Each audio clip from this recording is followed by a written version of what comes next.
handle pressure, right? And we don't really know how she's handled pressure because she's only done it for a little while. And if you just look at Donald Trump's public schedule, J.D. Vance's public schedule versus Kamala Harris, dude, it is striking how little she does.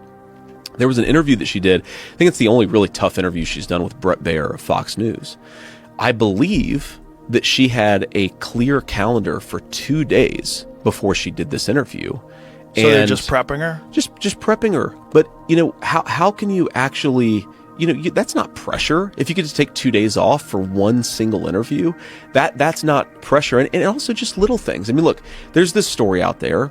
To be clear, I have no idea if it's true, but there's a woman who has gone on the record and said that Doug Emhoff, Kamala Harris's husband, smacked her in the face in France. Okay, that's been reported on the media. I'm sure you guys can find it if you want to.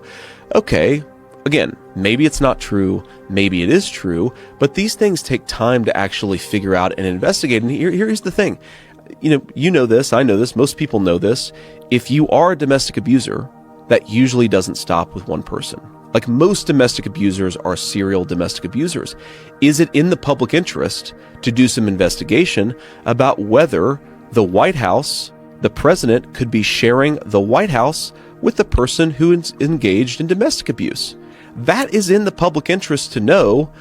Not only is the American media not that interested in it, but most importantly, you don't have the time to really investigate some of these accusations. Meanwhile, every time somebody says anything about Donald Trump without an ounce of evidence, the American media picks it up and runs with it and makes an entire news cycle, totally incurious about what's going on with Kamala Harris. But I think